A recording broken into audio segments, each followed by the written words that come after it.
fekkente ne da ngay def logique mooy bu Kër Massar nekkoon département avant inondation du fa am parce que bu dul loolu amul sens donc il aurait fallu que mu démontrer ne ñàkk préfet Kër Massar moom moo tax inondation bi am. donc ça veut dire que tey bu ñu nommee préfet bu bees à Kër Massar inondation dootul amati Kër Massar c'est la première chose mais la première confusion. deuxième confusion bi mooy li ñuy wax ne dañuy rapprocher administration bi de l'administré je suis d'accord alors entre ki jógee Kër Mousse di seeti préfet bi nekk Thiès ak ki jógee Kër Massar di fekk si préfet bi nekk à Pikine ñoom ñaar kan moo gën a jege distance ki jógee Diamniadio Sébikotane di seet si préfet bi nekk à Rufisque ak ki jógee Kër Massar di seet si préfet bi nekk fii kan moo gën a jege donc il y a beaucoup de confusion de genre yu ñuy entretenir yoo xamante ne à la limite doo xam après lan lay tekki. La dernière chose mooy ne dañuy wax ñaari yëf yu bokkul. muy lan. nommé département bu bees jotewul dara ak ay communes. bii déconcentration la bokk. bii décentralisation la bokk. donc ñaari jotewuñu dara. techniquement parlant mais on ne sait pas parce que simplement on est en train d'entretenir benn confusion pour peut-être encore des buts yoo xamante ne ala fële bu ñu nee ba si fin bi la ñuy xam lan moo laxasu si ginnaaw. Vous pensez que c'est purement politique? C'est absolument politique je ne pense pas je suis sûr que c'est absolument politique. parce que tey mun nga bàyyi sax Kër Massar bu nekk département nga bàyyi communes yi fa nekk ñu mel la ñu meloon ça n'a absolument rien à voir rien du tout donc idée bu ñuy wax xam nga ce qu'on est en train de dire nit ñi calculer wuñu sax lu nekk si ginnaaw. nga aujourd'hui boo changé département bu bees c'est Dakar année prochaine dépense bu bees la pour les professeurs jàngalekat yi parents d'élèves yi parce qu'il faut changer tous les livres de géographie il faut le savoir il faudra changer tous les livres de géographie quand on crée le département de Guédiawaye j'étais député à l'Assemblée nationale donc en 2000 j'étais là-bas donc j'étais dans la commission des lois xam naa nan il faut changer après tous les kii de géographie parce que fu ñu wax ne Dakar 4 départements am Sénégal même la kii il faut le changer maintenant Dakar 5 départements la am donc il faut vraiment mesurer enjeux yi nekk ci ginnaaw quand on l'a fait seetaat leen la vidéo de Macky Sall quand Abdoulaye Wade a créé ses départements avec les 60 communes créées ak yooyu lui-même il avait dénoncé ça et c'est ça qu'il nous faut nous autres hommes politiques ñu jàng c'est-à-dire que il faut que tey Moussa Tine lu muy capable nekk tey di ko wax bu nekkee ci opposition il faut que mu mën a am le même discours le jour où mu arrivé au pouvoir la constance la dernière chose maintenant que je voudrais dire gis nga ce qu'il y a de plus dangereux dans ce qu'on est en train de dire c'est argumentaire bi ñuy teg on est en train de casser l'idée de l'unité nationale. C'est-à-dire il faut ñu bàyyi yenn affaires yu ñuy jiital ginnaaw suba Diamniadio va se lever dire que man tey léegi man maa am sphère ministérielle maa am lii maay Carrefour dama am bëgg département par rapport à Rufisque kan moo ko mën a wax ne doo ko am Mbour va se lever demain na ñoom dañoo soxla Thiès nañ leen def région ñoom tamit il faut qu'on arrête cette façon de réfléchir nekkuñu ci ab pays de quelqu'un bu dëkk Kër Massar qui est distinct de ku dëkk fële comme disait Samba Diallo aussi Cheikh Hamidou Kandana je suis pas un dialébé il n'existe pas un dialébé distinct d'un pays des dialébés distincts c'est ça la vérité c'est pas ça bu ñu nekk di créer ay réflexes de territorialité gis nga dafa dem ba yàq léegi réew mi da ngay gis tey suba kenn ku ñëw taxaw si benn kii ñu non ñoom fii seen dëkk la on a oublié que en fait dëkkaan yi ay gox nga xam la il y a quelque chose de fondamental bu ñuy lié c'est la nation sénégalaise et le fait de dire que lii éloignement la gis nga écoutez tout le problème de la Casamance c'est cette idée là moo ko indi arrêtons de parler d'éloignement nous sommes dans un état dans une nation man ak diw kii séeréer la man joolaa la kii lili la. mais est-ce qu'on peut le prendre dans ce sens est-ce que tey jii c'est pas plus dans un souci de développement qu'autre chose. mais pas du tout parce que c'est ça que je suis en train de dire ça n'a absolument rien à voir regardez même ce qu'on est en train de vous dire c'est développement léegi même dans les communes c'est l'État qui vient intervenir Nous avons besoin, dès que la Ligue explique, tu dis, ils ont changé totalement leur pays du fait du principe de la libre administration des collectivités territoriales. L'État prend son argent, il y a beaucoup de collectivités territoriales, développez-vous à la base. C'est comme ça qu'on fait aujourd'hui un pays. Nous changeons, nous. Enfin, il faut dépasser maintenant. C'est-à-dire que c'est le rapport à l'État même qu'il faut changer. Je vais vous donner un exemple. Vous vous rappelez, le ministre des Finances, il y a 2 ans, de la Santé en France, le jour, di def benn campagne de sensibilisation sur le sida mu def ay images choc ay nit ñuy fóonante ay nit ñuy def nii li ko tax si biir dëkk bi des maires ont pris des arrêtés on dit au ministre doo ko tax sama dëkk le ministre n'a jamais affiché là-bas soo ko defoon Sénégal fii ñu ne la vous êtes des démembrements de l'État parce que ici boo nee démembrement de l'État les gens pensent que démembrement de l'exécutif ngay wax ça n'a rien à voir nous sommes arriérés sur les choses le problème de la libre administration des collectivités qui est un principe constitutionnel il faut ñu jox ko gëddëm il faut ñu jox ko dayoom il faut que li ngeen di wax principe de participation des populations il faut que ñu respecter loolu ba pas se lever benn jour xëy na diw yow fi nga dëkkoon dëkkatoo fi kii fi nga dëkkoon dëkkatoo fi kii fi nga dëkkoon dëkkatoo fi et puis le déloignement là c'est faux on est en train de subjuguer Dakar qui fait moins de 1% du territoire national ça on oublie 1% du territoire national c'est-à-dire que donc bu boobaa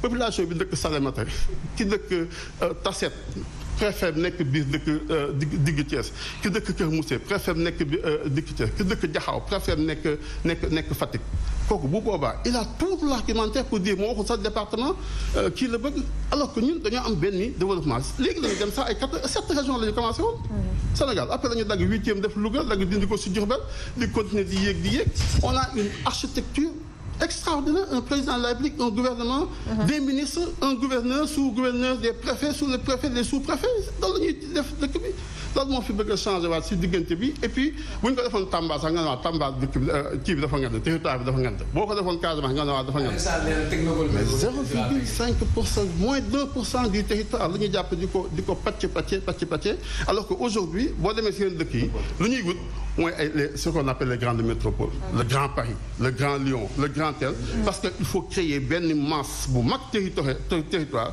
boo xamante ne c'est quoi aujourd'hui un département à l'échelle d'une commune d'une petite commune c'est rien du tout il faut que ñu am une vision large sur toute la région de Dakar une vision large sur toute la région de Casamance tout le Casamance sur le Sénégal oriental c'est comme ça qu'on fera un pays. Là, je voulais vous poser une question.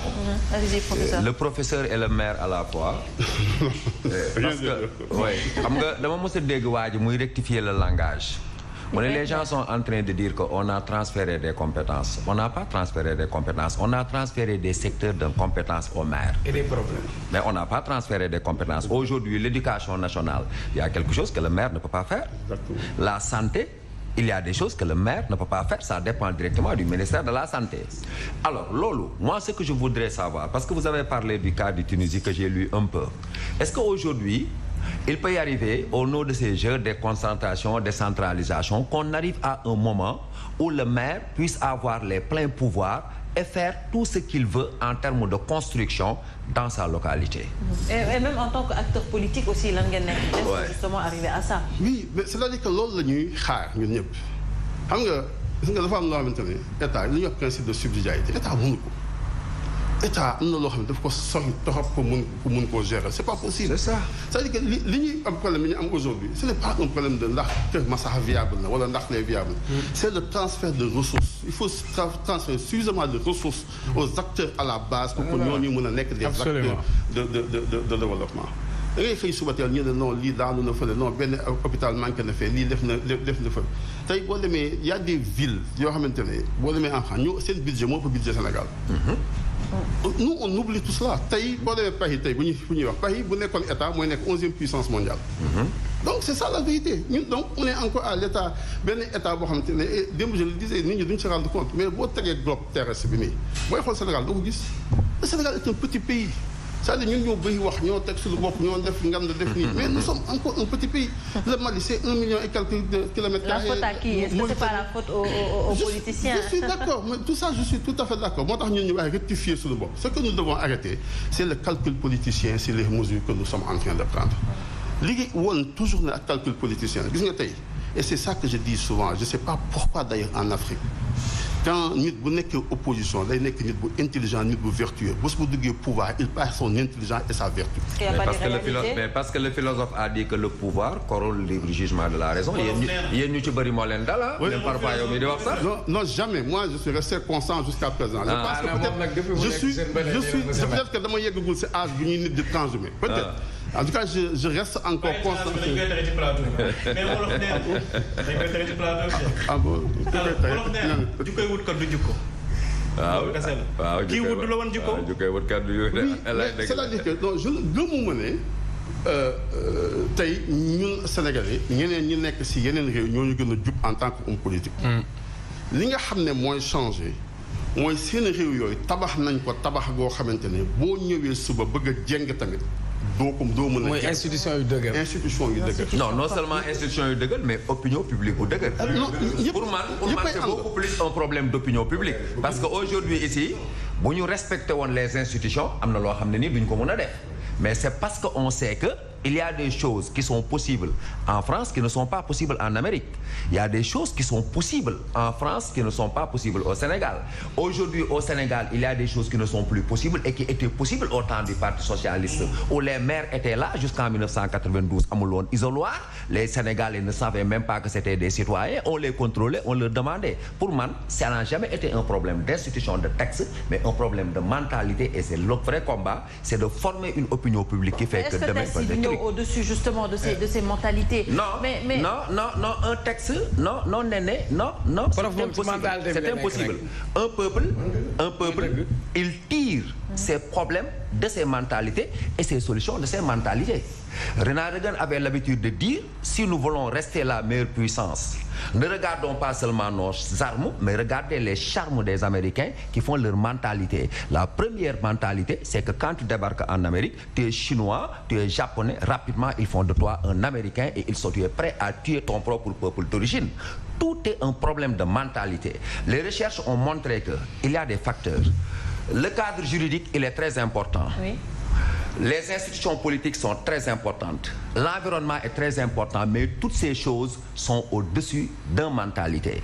L'Occident dont on parle aujourd'hui est arrivé là où elle est parce qu'elle a eu Socrate, parce qu'elle a eu une politique religieuse et culturelle qui a formé des citoyens, qui fait qu'aujourd'hui, le citoyen français, vous regardez Macron, il ne voit pas un Dieu comme nous, on verrait Macky Sall, il voit tout juste quelqu'un qui est là, qui gère un pays selon des lois parce que la mentalité est là. La mentalité, c'est tout dans le monde. D'accord. Alors, Omar, laata ñuy ñëwaat ci suñu invité pourquoi ñu obliger tout le temps circonscrire lépp lu état di def ci ay relents politiques. Non, mais c'est parce que ñoom ci loolu la ñuy dox xam nga le problème de Macky, je l'ai dit depuis qu'il est là en 2012, il ne fait que de la politique. Et c'est ça le malheur. Je te donne un petit exemple, terre à terre.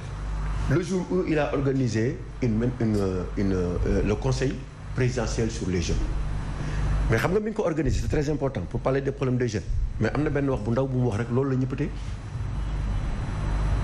li fi amoon du fi amaat rek gars yi ne kii lii ak lii mais lu ko tere mu concentré wu rek sur ce qu'il voulait faire ça c'est important. Aujourd'hui sur les ponts que vous voyez là c'est-à-dire que suba da ngay gis ñu inauguré pont bi xam nga pont bi c'est important ak lu ñu yëm ci pont bi da ngay jékki-jékki ñu wax loo xamante ni c'est politique les gens vont appesantir le discours sur ça que de ce pont qui a été réalisé et c'est ça son malheur parce que quand je vois certains dire que Macky il évite à ce que élection locale yi li daloon Abdoulaye Wade en 2009 mu dal na ko ba pare da ko dal en 2014 avec les élections locales il a perdu toutes les grandes villes. Oui, absolument. C'est par la suite qu'il a organisé le référendum c'est par la suite qu'il a changé les cartes d'identité. C'est par la suite qu'il a augmenté le nombre de conseils qui se trouvent au niveau de magistrats, qui se trouvent au niveau du conseil constitutionnel. De 5 à 7. Donc lui, il s'est préparé à voir comment il faudra faire maintenant pour pérenniser son mandat. Il l'a fait. Maintenant, le problème mooy quelle doit être la position du peuple? Parce que yenn saa yi dañuy taxaw di wax rek aussi. Professeur wax na ko léegi mais peuple bi aussi il faut que le peuple soit citoyen.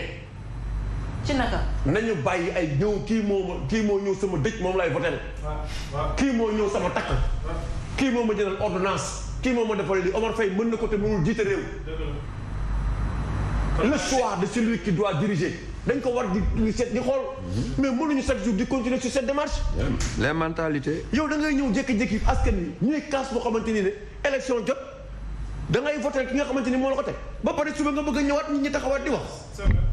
mais tant que les gens aussi les électeurs ne changent pas mais les politiques ne vont pas changer parce que ils pensent que ñun tey bu ñu jëlee xaalis bi dañu jënd saako ceeb wala ngay njëriñ jox la xaalis wala ñu defal leneen bu subaa ñu ngay voté donc ñoom ci logique boobu la ñuy dem donc il faudrait que ñu diviser loolu beneen bi mooy cette politisation gis nga tey on parle du découpage on parle des problèmes mais le problème c'est entre qui c'est entre ceux qui sont uniquement au niveau de l'APR.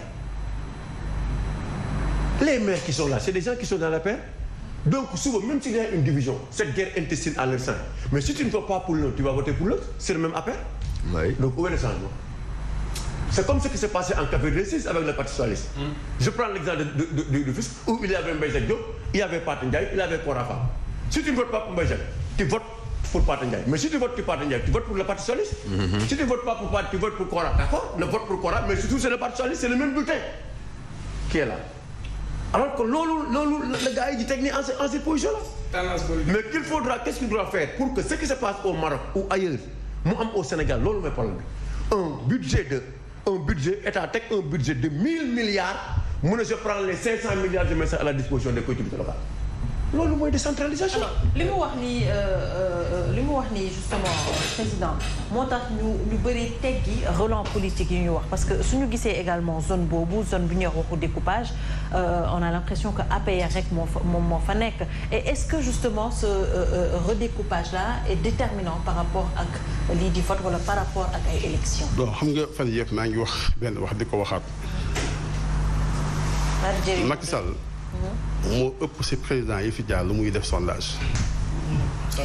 Macky Sall président yi fi jaar yëpp moo fi ëpp lu muy def sondage. Le régime actuel passe son temps à faire des sondages.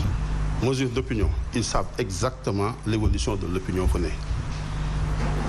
li ñuy wax nii technique découpage électoral la. les Américains di woyu gerrymandering nga xam ne jéeri benn gouverneur la woon mandering si ndax la quoi dañu boole ñaari tur yi da ngay def benn découpage bi xam boo ko xoolee day mel ni si ndax waaye da ngay jël ñaari zone bii da ngaa fort torop bii nga faible torop nga jël ñaari jaxase leen bi nga fort nëbb li nga xam ne moom moo faible fi nga xam ne aayuloo fa nga aay fa nga jël ci dagg ko pàcc ko dem boole ko ci bële donc on fait découpage électoral boo xamante ne da ngay def selon les sondages nga xam fi nga fort ak fi nga fort nga boole ay dëkk yoo xamante ne yaay mujj gagné.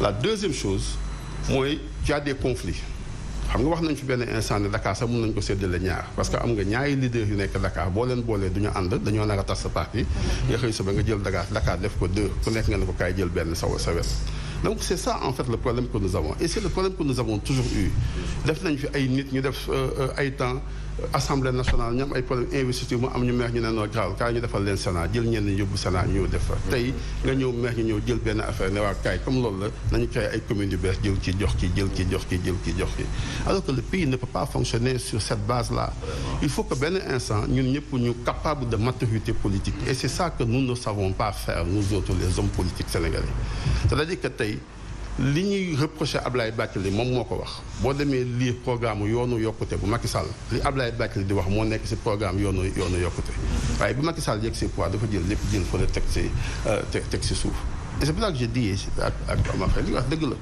il faut que le président de la République sache être président de la République c'est ça le problème il faut que ñun ñu dem benn instant boo xam ne dañuy bàyyi politicien c'est-à-dire naka ngay def ba faluwaat élection yi di ñëw lan stratégie lay teg pour dem te faluwaat élection yi di ñëw c'est ça qu'il nous faut arrêter à un certain moment il faut que benn instant ñun ñëpp ku nekk jox sa bopp benn dayoo gis nga 5 ans 10 ans je me rappelle boobu Abdoulaye Macky Sall nekkee dialogue national je l'ai dit man gis nga nit ñi dañ lay nax wax naa ko sax di ko tooñ ñu ko dañuy ñax sax ne la séeréer ñoo gën a rafet tukul gën a rafet yooyu yëpp dañ leen nax 2024 lu mu yàgg-yàgg dootoo nekk président de la République donc il faut yow nga sóor sa bopp da ngay dem parce que ñëppay dem amul nguur bu dul jeex amul nit lu mu mën a teg ci bopp nit ñi ba benn instant sa nguur gi du jeex nga dem changer nekkuwaat leneen nga devenir un citoyen ordinaire comme tout le monde et su ma lay gis nii ñuy def Macky Sall n'a pas l'attitude de quelqu'un qui finit ses mandats il trouve trop de champs de conflit. Donc vous pensez que tout ce qui est en train d'être fait instant bi c'est parce que il veut se maintenir au pouvoir. Il y a deux choses gis nga même le débat là bu ñuy poser nii sa ay découpage ak wax ju bëri ji yëpp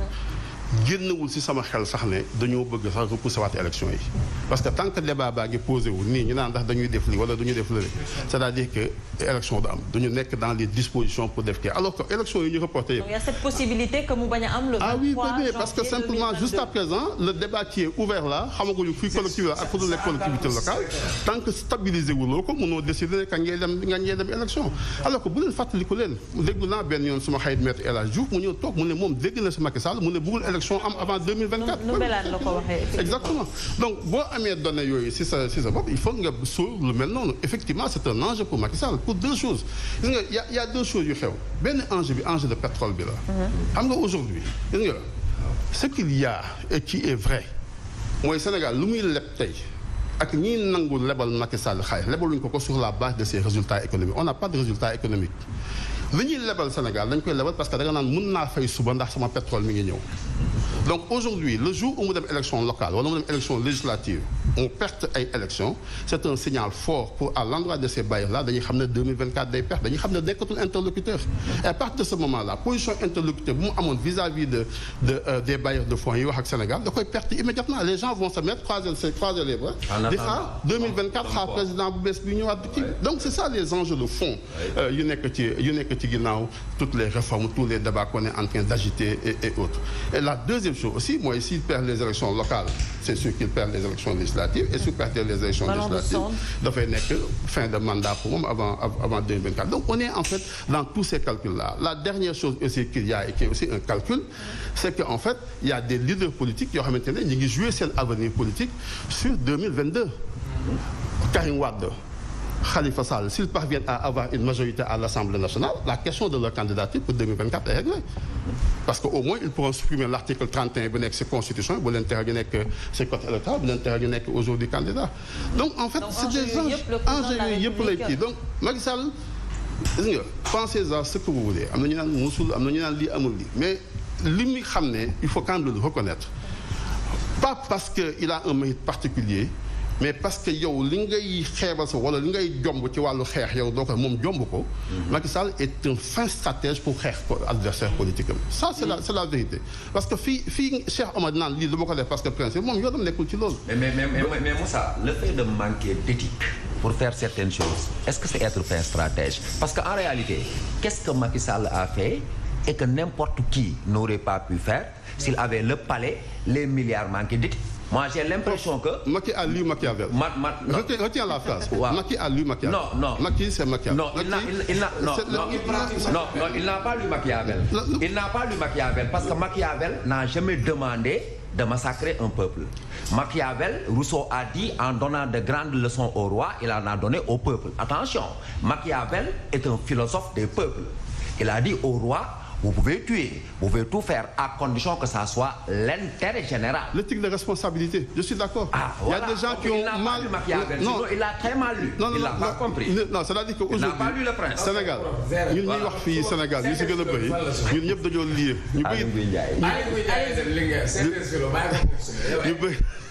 ñu bëri effectivement dañu lire Machiavel mais ils l'ont lu à contre-sens. C'est la vérité. C'est-à-dire il y a beaucoup de phrases d'ailleurs qu'on sort. Bon, mais quand tu fais l'histoire des œuvres, da ngay rendre compte en fait c'est pas ce que Machiavel dit. La fin justifie les moyens et autres. Tout ça c'est pas ça. Mais il y a une compréhension tronquée des idées de Machiavel yoo xamante ne ñu bëri effectivement si loolu la ñu jàppandu jàpp ne lu nem ko def mais c'est-à-dire que niveau bi nga xam ne fa la Macky Sall nekk en terme de mën a tëj sa xay démb ko nga xam ne yéen doon ànd ngeen di waxtaan nga naan ko doomu bàyyi nga ñëw def ci biir c'est-à-dire damay wax nit ñi souvent damay wax nit ñi man ne gis nga bu àdduna normal woon rek Macky Sall bu meloon nu mu war a mel c'est-à-dire ku nekk wax na mën a tëj doomu Ablaye Wade waxuma ne wax ñu tëj doomu Ablaye Wade de waaye du Macky Sall moo mën a tëj doomu Ablaye Wade donc mais gis ngeen niveau de sécheresse bu mu mën a toll pour mën a def benn affaire c'est-à-dire que keneen amul donc c'est pas une question de finesse c'est un manque d'éthique rek amul benn finesse politique alors léegi si vous permettez dama bu afa am ku ma ko bëgg en cette période l'emprisonnement de Karim Wade a été une demande sociale avec la mise en place de la CREI donc c'est une chose aussi. Pas sur l'emprisonnement, mais reddition des comptes. Oui, mais attendez. Et même la CREI, les gens ont décrit. Attendez, dama ne amul kenn. Il y a eu toute une liste. Tout ce qui était y compris moi, y compris Moussa. amul woon kenn koo xamante ni ne c'était pas pour l'emprisonnement de Karim Wade. Non, attends rek ma wax la kii attends xam nga c'est-à-dire que ce qui devait combattre d'abord en premier lieu c'est cette juridiction de section qui est la CREI. bi ñu mettre en place la CREI ñun ñëpp ñu xamandoo CREI la moo ko tax a jóg ñun ñëpp dañu waroon taxaw xeex. alors que ñun c'est ça notre problème c'est-à-dire dañuy xëy fal nit bu ñu ko falee ñu ne bàyyi leen ko mu liggéey. même bu jël ay mesures impopulaires. parfois on le laisse faire. c'est ce qui est arrivé aujourd'hui à l'emprisonnement de Khalifa Sall. mentalité boobu mooy nga c'est-à-dire que loolu aussi. il faut ñu arrêté ko bu ñu ko arrêté wul tey lu ne la ñuy dund xam nga Macky. mentalité. Moussa mi ngi naan Macky est prêt à tout. qu'est-ce que l'opposition aussi est prête à faire. En 2012, en 2009, pas Mata. Après en 2009, il y avait une unité métallurgique de l'opposition pour faire face à Macky. Quand les gens savent que Khalifa Sall moo mën a nekk fii dañ ko fa bàyyi bu ñu xamee ne keneen moo mën daaw comment Mama Yaa moo mën a nekk Tëngéej dañ ko fa yóbbu bu ñu xamee ne diw moo mën a nekk Pikine kii moo nekk Guédiawaye dañ ko fa yóbbu keneen ak keneen mais aujourd'hui Macky est à l'aise de faire ce qu'il veut par rapport au fichier électoral il fait ce qu'il veut. Par rapport à autre, même par rapport à l'élection des maires xam nga ne ils vont changer parce que dañu waxoon liste boo nekkee arrondissement mënutoo nekk ville mais ils sont en train de changer ça. mais ça c'est dangereux par contre. C'est très dangereux. loolu la parce que soo xamul la. c'est pour éviter les querelles mooy li nga wax léegi. pour éviter qu'il y ait des problèmes en leur sein que ñu xam ne par exemple ça c'est une disposition boo xam ne baaxul ñu ne léegi nañ xoolaat ñu koy def. moo tax bi nga waxee ne leen on peut reporter les élections. attention kooku hypothèse boo xamante ni nag quand même. alors mais justement par rapport à ça parce que dafa joxe ay hypothèses justement waxu li maître El Hadj Diouf waxoon mu dëggal ko mais ma bëgg laaj alors ban rôle tey jii le classe politique notamment l'opposition war a jouer allant dans ce sens pour justement faire respecter cette échéance électorale. Alors, je voulais d'abord dire deux choses. bu njëkk mooy moi j'étais contre l'emprisonnement. Parce que c'est pas dans la division également. Oui, de Karim Wade. Et moi j'ai dit d'ailleurs au président. Oui, j'étais contre aussi. J'ai dit au président que je suis contre la CREI. Moi je l'ai dit très clairement. J'allais le voir, je lui ai dit je suis contre la CREI. J'ai dit d'abord elle n'est pas efficace. Et deuxièmement je pense même que amatul woon CREI amatul woon Sénégal. Et j'ai dit le meilleur témoin bu ñu amoon ci CREI c'était le témoignage Ousmane Camara. qui dit bitim réew laa nekkoon ñëw da ngay ñëw jël soit cour d'appel. ma ne Abdou Diouf d'accord naa jël cour d'appel. waaye dama diriger CREI parce que CREI bokkul ak seen ordonnancement juridique au Sénégal nu ñu fonctionner mënul demeewul noonu. Donc effectivement moi j'étais pas d'accord avec ça et je l'avais dit très clairement depuis le départ. j'avais dit aux gens man mosuma gis Karim Wade je l'avais jamais vu benn yoon laa ko mos a seen benn yoon la ma mos a woo téléphone il voulait me voir j'ai dit que d'accord naa ensuite mu toog di ma xaar quelqu'un est venu me prendre j'ai dit je vois pas pourquoi je vais aller le voir c'est lui qui a besoin de moi ñëw seen donc on n'a jamais eu amuñu benn relation xaw ma ko woon mais. su dëgg taxawee da ngay taxaw nga ne lii du dëgg la deuxième chose gis nga il y a des choses yoo xamante ne gis nga kam wax la gis nga Abdou Diouf jékku na plusieurs fois Ablaye Wade ci xeex condamné na lu ko sax mais moom moo koy xëy génnewaat xam nga pourquoi parce que régime démocratique buy fonctionner dafa am soxla besoin wu identifier un chef de l'opposition moo taxoon saa yu metti woon Abdou Diouf mën a négocier ak Ablaye Wade négocier ak moom boo paree ñu dem rek la waat seen problème moo indi deux gouvernements d'union yu ñu am benn bi table ronde Ablaye Wade naan je réglerai tous les points avec un grand T. C'est pas le cas du président Macky Sall? Pas du tout. Macky Sall justement et c'est ça qui est dangereux. gis nga aujourd'hui il y a quelque temps bu réew mi tojoon ci ay manifestations yi entre Guy Marius Sagna ak Abdou Karim ak Fadel Barro kenn mooy nekk président de la République parce que ñoom ñoo nekkoon leaderu manifestation yi nekkoon ci mbedd bi. La République. Donc en fait l'opposition a non seulement un rôle de contestation mais un rôle aussi d'organiser la contestation mais c'est ça que Macky Sall ne veut pas. Macky Sall va tout faire pour que kenn bañ a organiser la contestation en pensant que c'est bon pour lui alors que c'est très mauvais pour lui. Il avait promis de réduire. coow li ba mu mujjee am nii lii génn nii Sénégal fan yii ci ginnaaw bu dul woon sëñ Mountakha dëkk bi tas parce que Macky n'avait pas un leader politique avec qui parler il s'est isolé de tout le monde moo tax ba fay jotee ñëpp daw jubali Touba dem seeti sëñ Mountakha problème fa la réglé woo mu yónni ay émissaires yi ñëw wax ak ñoom parce que il avait cassé les ponts coupé les ponts avec tout le monde. D'accord. C'est le président le plus isolé de l'histoire politique justement du Sénégal. Maintenant la question que vous avez posée une question extrêmement importante excusez-moi professeur et engage la responsabilité d'ailleurs de tous les hommes politiques du Sénégal. gis nga dafa am ay xeex yoo xamante ne ñun ñoo si engagé nit ñi des Sénégalais dañoo perte seen bakkan pour ay réformes institutionnelles. gis nga li nga wax ay bakk mun na am duñu wax dara ay ñu yokku ceeb duñu wax dara yokku essence duñu wax dara y a pas un plus grand scandale que l'essence au Sénégal wàcc na fi ba baril du pétrole di jar moins. Le prix du pétrole est resté le même essence nit ñi di ko gi kenn tuuti ceeb baa ngi yokku diwlin baa ngi yokku soble ngi yokku yëpp ngi yokku Sénégalais duñu wax dara.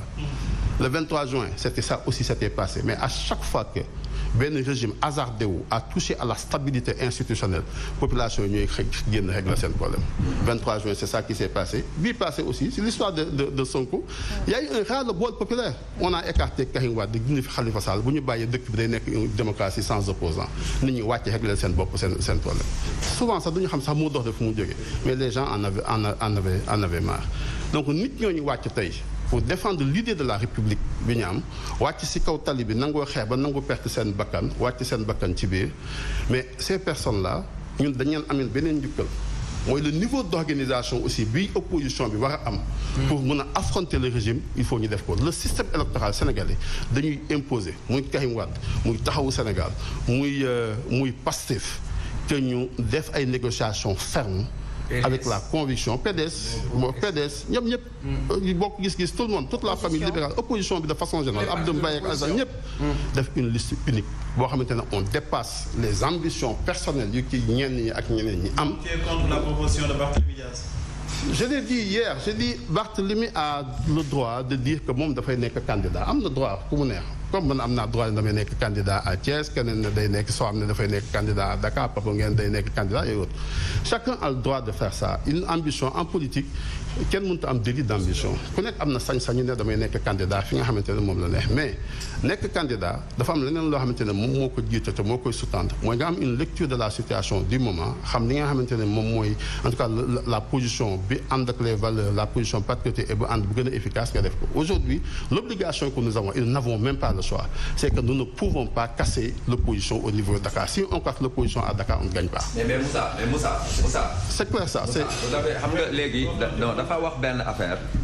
xam nga am na professeur dafa gëj a daa kontaan bi ñu dugalee matériel la dem philo la léegi waa Linguère professeur dina ñëw suba synthèse philosophique li nga war a wax dimanche léegi dencal loolu ba dimanche nga bàyyi ma mataa ñu wax dafa am lu ma koy laaj rek xam nga non dafa am lu ma koy laaj xam nga boo jàkkaarloog borom xam-xam dafa wax dafay neex. non yemul sax. waaw professeur ma talaan ak yombul. waaw jàngal ma yombul de. non yaa ngi dugg ci ay détails. non Pape Matar bàyyi la non Pape Matar jàngal Cheikh Omar yombul. xam nga dafa wax am lu mu wax léegi. Pape Matar nekk sa professeur yombul te kii. voilà dafa bàyyi ngir yàlla yorati ba argumenté xam nga dafa wax léegi mu ne war nañ mun a dépasser suñuy ego dem liste unique mais Moussa xam nga loolu rêve la. loolu rêve la au sens de xaw ma ku bindoon Utopia fàtte naa auteur boobu noonu mais xam nga exemple bi ma la siy gën a jox Macky Sall s'il est devenu président de la République c'est parce que Moustapha Niasse et Tanor étaient incapables de se donner la main. On était tous là parce que le Parti socialiste a dit nous sommes le plus grand parti et on savait que jamais de la vie Moustapha Niasse ne se mettrait derrière Tanor jamais. Macky Sall en a profité et il est venu les gouverner tous les deux. Or instant boobu ñoom ñaar ñëpp il avait un adversaire de taille qui s'appelait Abdoulaye Wade qui a détrôné le Parti socialiste dindi ko fi jël Moustapha Niasse def ko lu gën a ñaaw ci àddina def ko premier ministre dàq bu ñaaw ñu gis loolu ñëpp mais terewul ñu booloo. Dans ce pays-là je le pense c'est pas un dogme c'est pas une science je pense que égo yi am na ñoo xam ne fii tey dee ci àll bi wala am seen liste bopp moo leen gën a ñu topp ci yenn yi parce que nag bu ñu waxantee dëgg ñi nekk fii tey ci opposition bi ñu ci bëri di ci ngay seen intérêt privé kese la guerre de leadership parce que beaucoup ont été au pouvoir ils ont joui ils ont détruit, ils ont fait tout le mal possible ñu ngi fii tey on les voit ils se sont enrichis du ñu nangoo nekk ci gannaaw xam nga liste unique à mon avis kañ la doon am bu fekkee ñëpp Sénégal moo leen yëkkati woon ak yàlla mais ñi fi yàlla yëkkati ak Sénégal dañ leen di compter de. mais man li ma bëggoon wax sax ci enjeu politique yi nga xam ne moo war a am ci élection locale yi damaa gëm li ma wax rek réforme yi ñu fi def yëpp soubassement politique la man sax am na benn phrase bu may créé ils ont daggate wey laay wax bi ñu indi acte 3 aussi lu ma gëm laay wax parce que il faut interroger l'histoire Abdoulaye Wade 2009 il perd Dakar c'est la zone urbaine loolu moo annoncé défaitam ci présidentielle ñu ñëw ci ban situation Khalifa Sall moo nekk maire en 2009 ànd na ak Macky Sall liggéey nañ dindi nañ fi Abdoulaye Wade ñëw nañ Khalifa am ay ambition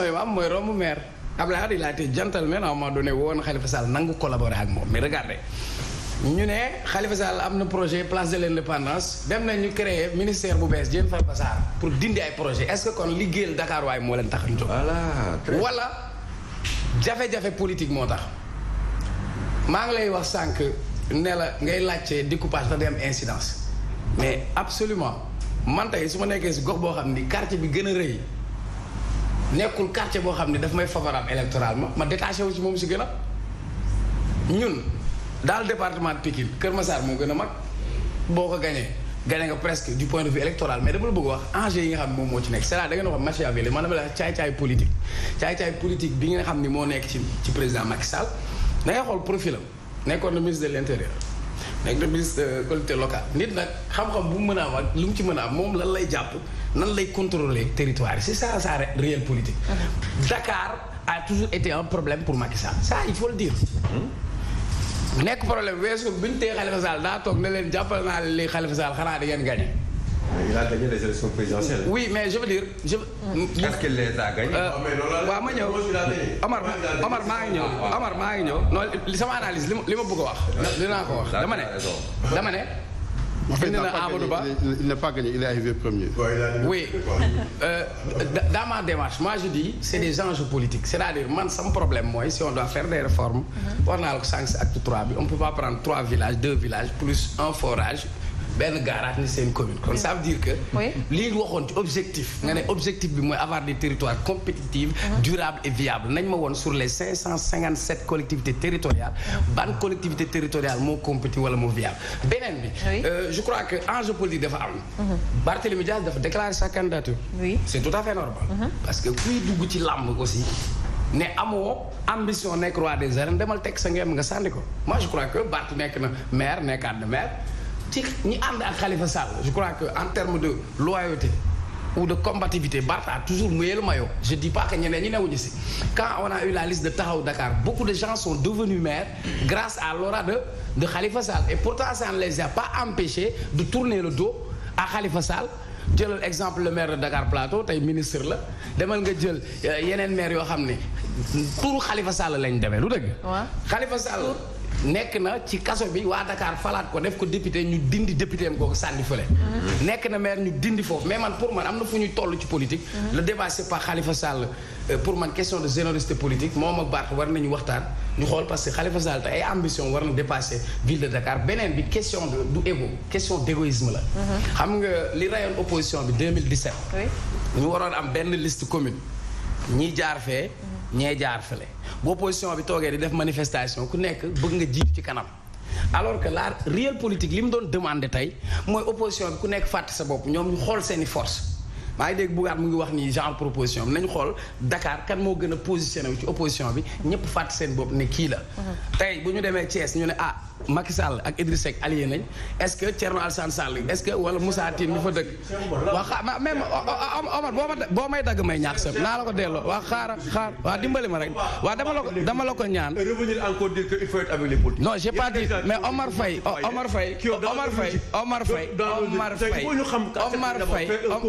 Omar Faye déglu ma mais Omar Faye c'est que déglu ma quand je parle mouvement citoyen mouvement politique ak parti politique dama ne la tant que l'opposition n'a pas un projet commun quand ils sont pas ensemble d'être ensemble ils ont l'obligation de s'unir ou de périr parce que Macky Sall devant l'adversité il a ses objectifs il va continuer à mettre son rouleau compresseur maintenant si à Dakar vous vous retrouvez avec 4 candidats ou 5 candidats l'opposition se divise elle-même ils vont jouer le jeu de Macky Sall léegi waaw Barthélémy déclaré na ko mais déglu ma Omar Faye sama grand nga déglu ma rek waaw li nga may wax bàyyi ma wax sama wax rek Bart su dee taxaw ne bëgg na nga xëy suba soo am war di ne bi fi nekk ne bëgg na nga xëy suba nga dégg ñenn ñi nekk si Khalifa Sall ne bëgg nañ nga toog suba waxuma la rek ñi nekk ci kaaw Khalifa Sall ak Barthélémy Dias waa Pastef ñëw ne bëgg nañ waa beneen parti ñëw nañ ne bëgg nañ dans l'opposition tu te retrouves avec 10 candidats dama ne la opposition bi li koy dooleel lii enjeu bi premier tour élection présidentielle bii di ñëw la Macky mu ngi dem ci nu muy contrôler les territoires si l'opposition n'est pas capable de se surpasser pour avoir un projet commun de s'unir ensemble ils ont l'obligation de s'unir ou de périr justement dañuy wax obligation de s'unir est-ce que tey ragaloo li am 2017 syndrome de 2017 s'il vous plaît syndrome de 2017 tey ji li daloon cette classe politique l'opposition dal leen aujourd'hui parce que ñëpp wala une partie de l'opposition sentir nañ ce besoin de s'unir mais que fait l'autre parti et que dit l'autre parti ça va être difficile c'est pas facile c'est très difficile Dakar ça va être difficile Thiès ça va être difficile moi j'ai déjà dit que je suis candidat pour la mairie de Thiès je sais qu'il va y avoir d'autres candidatures et je suis ton directeur de campagne maa ñëw ba Thiès mais est-ce que comprendre nañ enjeu wu dem séparément déjà oui tout le monde le sait xam nga bu fekkante noonu dañoo nekk comme élection présidentielle ñi am ambition présidentielle yépp bu leen neexee ñu ne dañuy nekk candidat parce que élection présidentielle 2 tours la quand il y a un système électoral boo xamante ne 2 tours la fu mu neex nga tànn de ce sens premier tour nit ñi jubóo ne deuxième tour bu raw si ñun ñu def ko donc on n'a pas de problème bu doon élection yi aussi dafa am élection à 2 tours scrutin majoritaire à 2 tours le problème ne se poserait pas bu boobaa aussi nit ñi ku nekk am na sañ-sañ ne damay essayer premier tour deuxième tour comme système France am nga droit def ko mais ici dafa am système majoritaire c'est-à-dire bu nit xasee gagné jël na liste majoritaire bi yëpp après proportionnel bi ñëw donc tu n'as pas le choix ça ne nous laisse pas le choix c'est pas une affaire d'ailleurs de patriotisme de trucs c'est une affaire d'efficacité électorale c'est le système électoral moo ñu imposé ñu am benn liste gis nga tey le camp du pouvoir fu mu diviser wu ñu gagné ko camp opposition fu mu diviser wu ñu gagné ko donc suba et ça je le dis ici c'est notre responsabilité à nous tous bu ñu gagné suba parce que dañoo diviser nous aurons des comptes à rendre aux populations muy Dakar muy Thiès muy Mbour muy Pikine muy feneen ak feneen nous avons l'obligation ñun si suñu bopp ñu ànd jël le plein enjeu des choses et présenter wu justement si Sénégalais bu ñu ko defulee d'ailleurs population yi ñoo njëkk a découragé bañ a dem voter ji donc nous sommes attendus sur ce terrain là dafa am loo xamante ne population dañoo toog di ko xaar pendant très longtemps li génn fii keroog wàcc si dëkk bi ni may dem taxaw jàkkaarloog alkaat yi ba ay nit nangu ci dee c'est l'expression d'un ras-le-bol boo xamante ne kenn gisu ko woon sax muy ñëw bon c'est évidemment. mais est-ce que yéen a ngi def ay jéego pour aller dans ce sens parce que gis nañ ne que. Idrissa Seck bi mu demee rejoindre du côté du pouvoir déggoon nañ opposition carrément ñu jógandoo woon ñoom ñëpp wax ne que c'est important c'est primordial ñu rassembler wu alors qu'est-ce qui se passe actuellement sur le terrain. nee na yow da nga aay nee na il est en train de négocier pour avoir des scoops là c'est oui. voilà besoin de scoops. oui nee na les gens sont en train de discuter nit ñaa ngi waxtaan.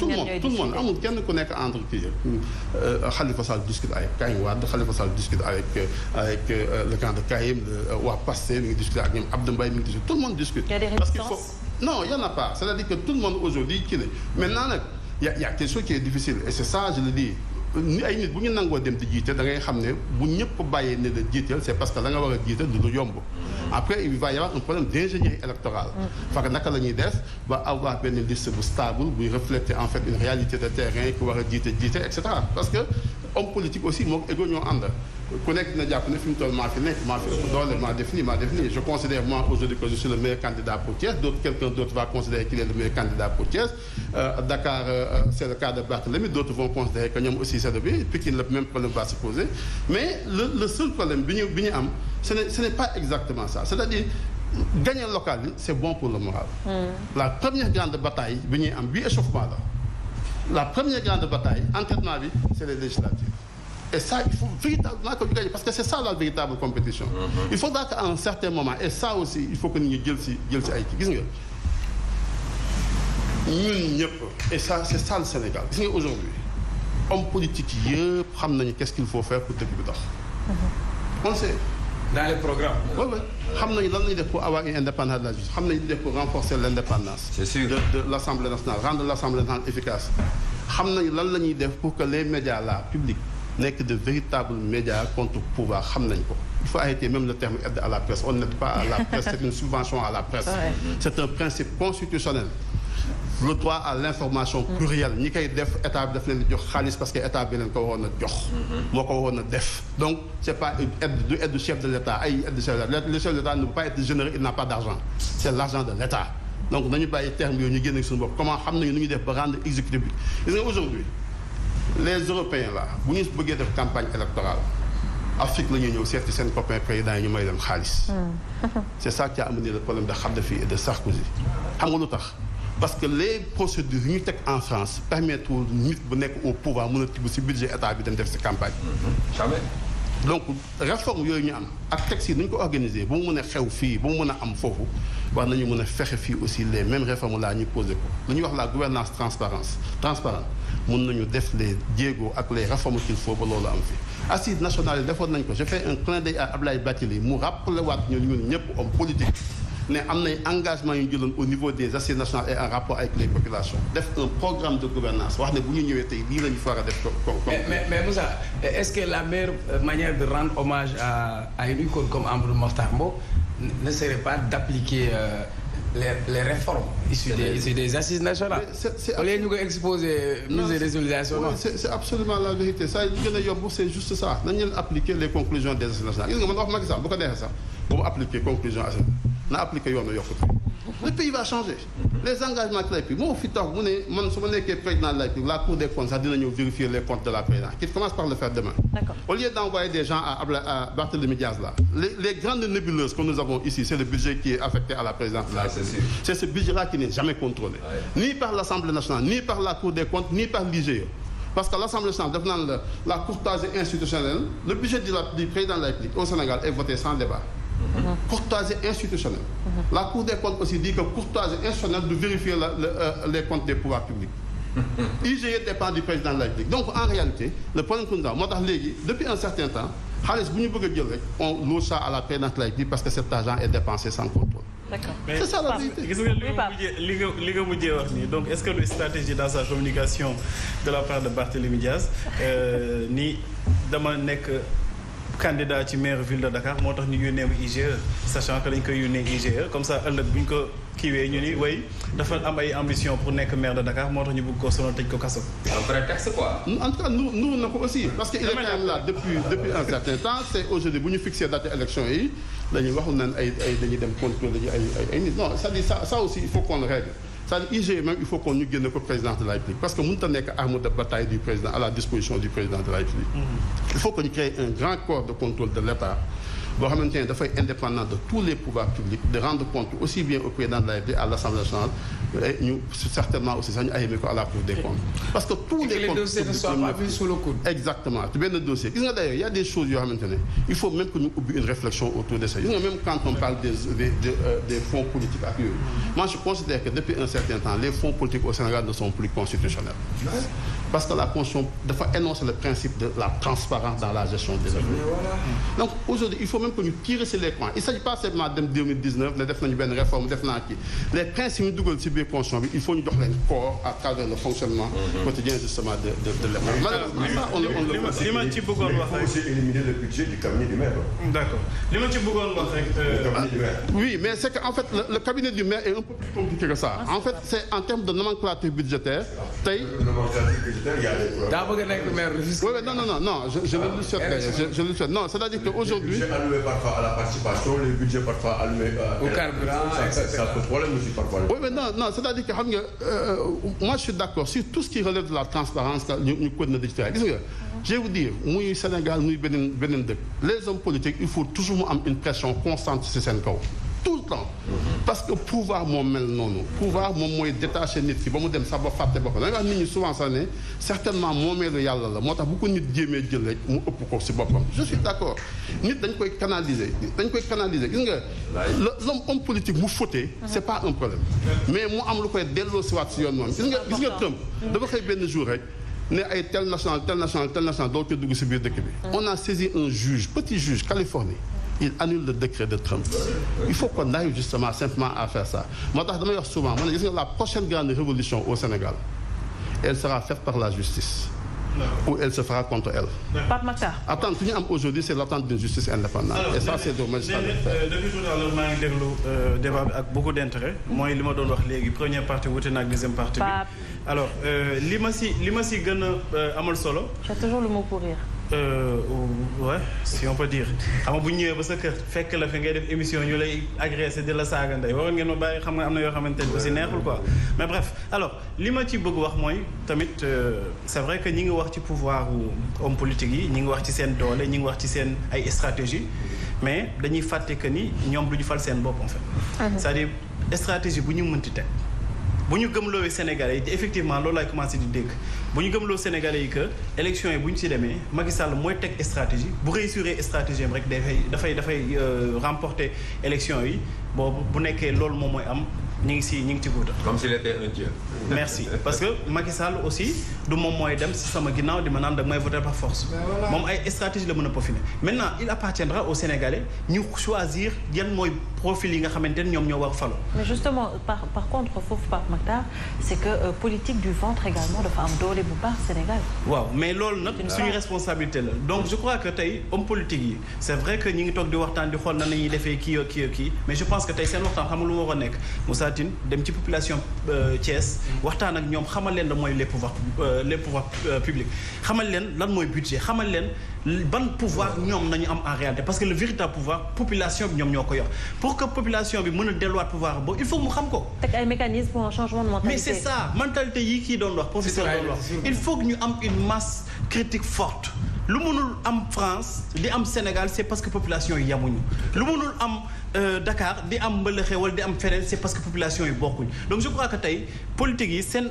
liggéey fenn la war a dem mooy fexe di conscientiser les masses gëm loo ni leen yéen a yor le pouvoir que Macky Sall bu ko neexee récupérer def lu ko neex ci stratégie na ko def mais stratégie bi dafay nul bu nekk yéen da ngeen am beneen volonté boo xamante ne fu deet lii loolu tant que gëmloo ñu ko Sénégalais yi xam na leen li nga xamante ne mooy seen pouvoir lépp lu ñu xamante ne dañ koy def dañuy juum parce que en fait bu ñu jëlee suñu stratégie wala stratégie politique bi yëpp di ko tënk ci doole yi Macky Sall parce que depuis tant lan nañuy wax Macky Sall mën na politique yi mën nañ mais Macky Sall mënu fal boppam pour mu falu il a fallu que les gens votent pour lui moo tax li nga wax sànq objectivité si choix wu li nga xamante ne mooy vote yi c'est-à-dire mënuñu tey jii nee na Aïcha à quelques mois des élections ñu commencé di gisaat Ndakaaru mi ngi naañ fu musul am lampe dañ fa taal lampe jamono jii nii ku am dëj ñu seeti la kuy ngénte ñu yónnee la saako ceeb ak diwlin mooy politique bi ngay wax noonu mais léegi est-ce que Pape Makhtar mi nga xamante ne dafay accepter di am benn genre perte de mémoire fàtte ni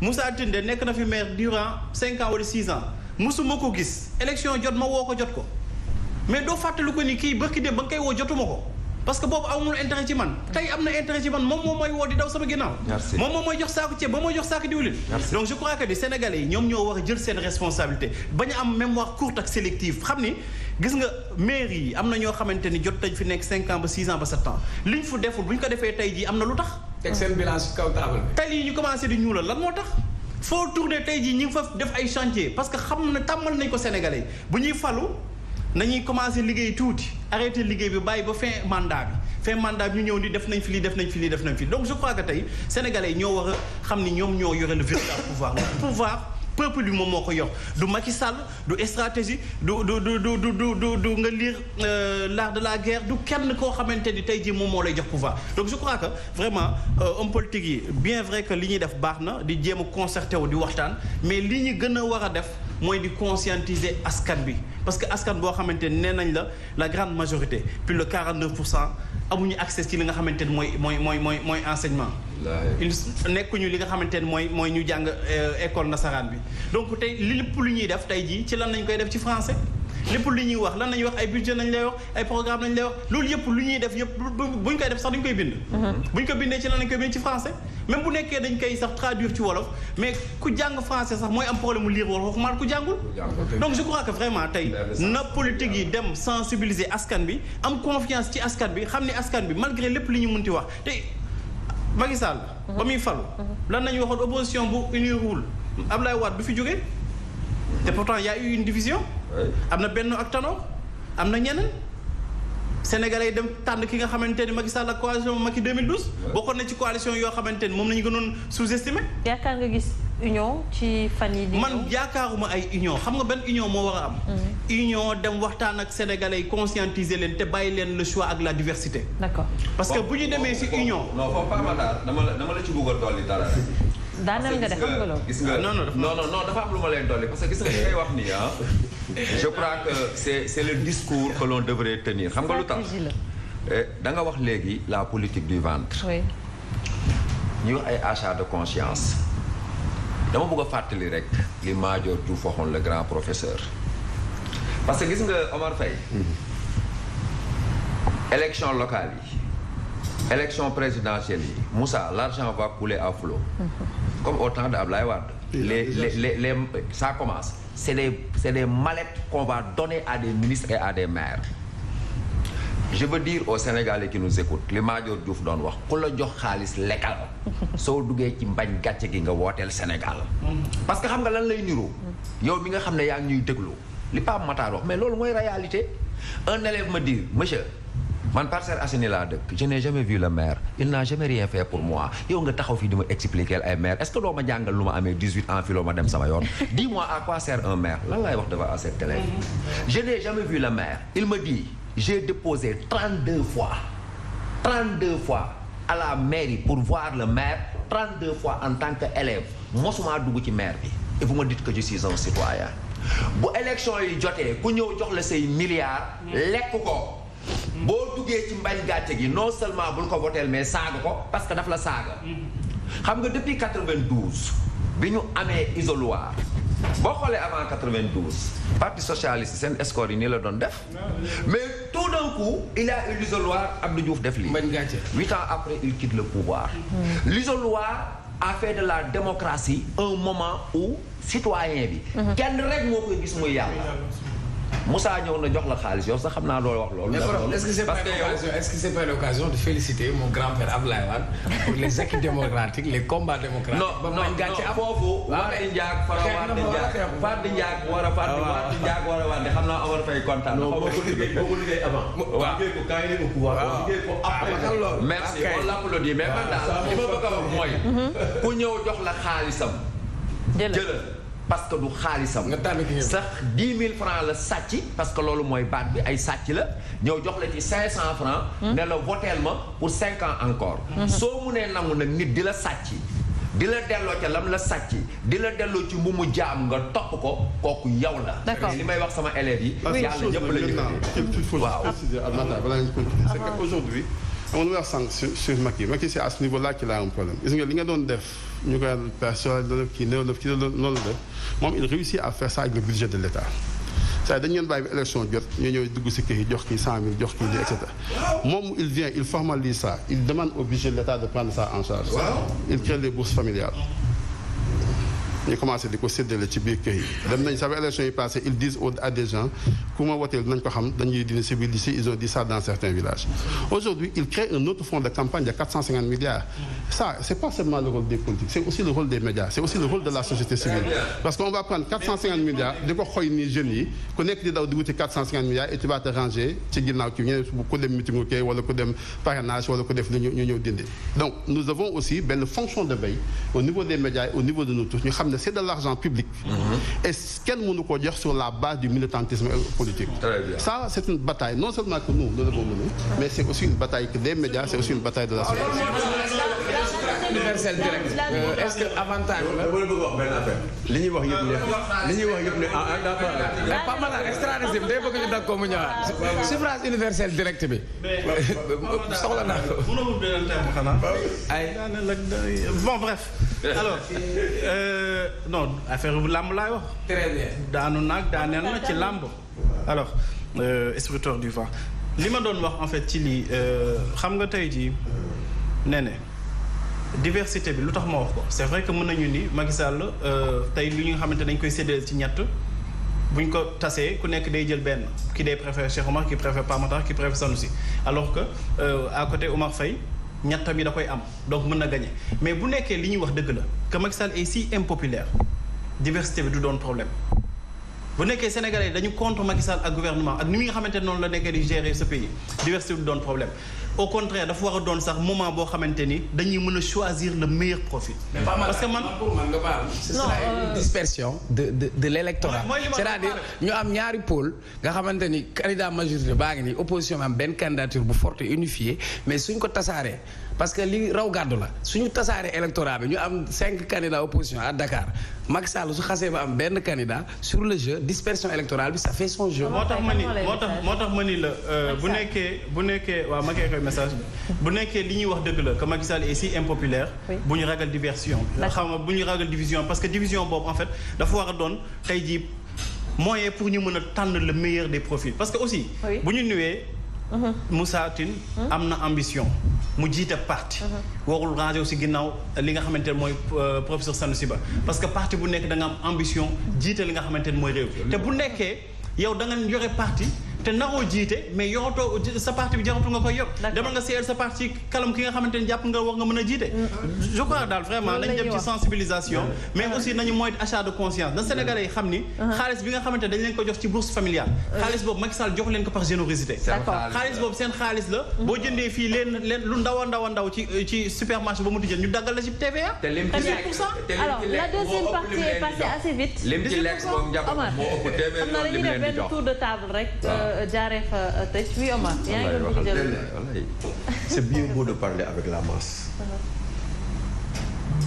demal regrouper ay nit ba pare ne leen maa ngi ñibbi dañ ñaan kii def ñu yëpp c'est ça la mentalité des Sénégalais nañ ko wax nii nañ ko wax waaye ban nooy dafa ndànk changé yow 2019 bi Macky Sall di gagné qui pouvait imaginer dëkk bi am na changement par rapport waaye mais non par rapport à quoi non attends c'est-à-dire par rapport à quoi non attends c'est-à-dire attends rek ma wax la xam nga tax ba pare fan lay changé moo tax ma lay wax waaw attends c'est-à-dire pas ma boo gisee aujourd'hui il est difficile même pour Moussa d'aller au niveau de la base moo la ko wax dafa ndànk rek waaye dafa ndànk xaaral ma expliquer rek pas waaye dafa ndànk je prends son exemple et tant d'autres xam tu sais pourquoi tu sais pas d'autres kër goo dugg campagne ba de proximité ñu ngi xaar nga bàyyi fa dara boo fa bàyyiwul dara ñu naan kii def ñëpp ah non waaw yow tamit man xam nga man aussi xam naa élection non pas ma tar xam naa élection aussi non dafa ndànk rek ma wax la deuxièmement non dama lay wax dama la man dama xam dama xam élection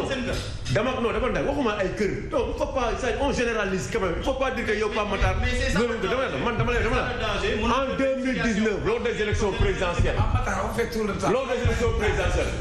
personne ne pouvait imaginer que Macky Sall allait être en première position comme ni nga ko waxee Dakar et il est venu en première position expliqué ko wala moo ko indi malgré tous les problèmes qu'il y avait mais loolu aussi quand même il faut que tamit au-delà de ce qu'on dit quand même cette prise de conscience au niveau de la masse bu ñu fàtte chaque fois dinañ ko rappeler d'accord parce que bu ñu bëggee jiit bu baax il faudrait pas nga bëgg imposer kuy ñëw mu indi xaalis c'est ça aussi parce que di nga am ko xamante ne si nekku ñax lay ne gën a jug ki dëkk si étage waxaat ko 10 fois te duñ la fal non moom laa lay wax donc yooyu il faut ñu di ko xool ba pare le discours boo dégloo Moussa nga xam ne c'est un homme politique averti qui a de l'expérience il n'attaque jamais au mouvement citoyen c'est parce que la politique c'est des compromis c'est vrai il faut beaucoup faire attention c'est-à-dire am na boo fa bëggee egg il faut nga bàyyi du lest mais quand aujourd'hui aussi tu entends de certains discours ñu ne non les politiciens duñu ay nit ñu baax duñu ay nit ñu mel nii nous qui sommes uniquement dans les mouvements ñoo baax demal élection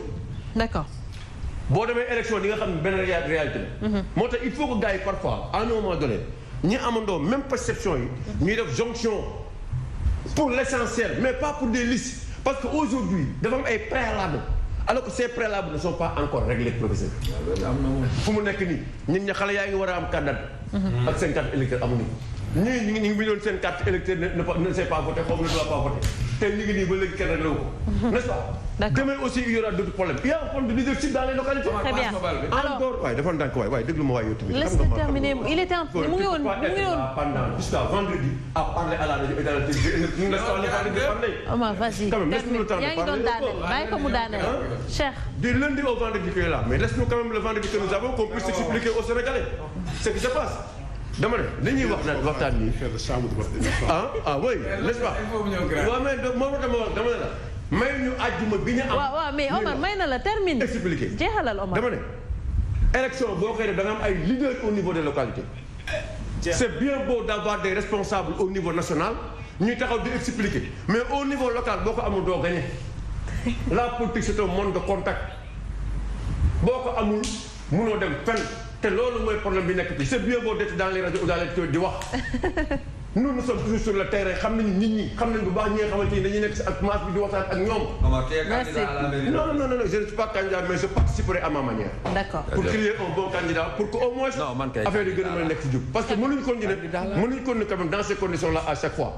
mënu nekk de. D'accord. 30 secondes ah. mais xam nga Omar Faye sama nijaay la te man moo may daaneel mais xam nga. débat bi dafa passionnant. et li tax man mu gën ma yitteel li ñuy wax ak démocratie ak développement du ci kaw ci suuf lay déparé à la base. et élection locale mooy askan wi nekk ci suuf seeni aspiration seeni jafe-jafe seen quotidien ñoom ñoo koy régler seen bopp. et bu ñuy wax gouvernance participative je crois que foofu la mbir mi war a tàmbalee. donc ça veut dire que. tey je donne un message à tous les jeunes du Sénégal bu kenn toog seen place di leen dogalal jeunes yi ñoo ëpp Sénégal battez-vous ci seeni territoire organisez-vous bu leen yem ci nawetaan wala riita mbale battez-vous que personne ne décide à votre place beneen bi on a des maires par procuration ou des maires du dimanche ils sont là à Dakar aux Almadies pour administrer benn ville wala village bu nekk ca àll ba. xamuñu réalité bi nekkuñu ci beneen bi. je crois que ci bu ñu amee sincérité acteurs politiques yëpp.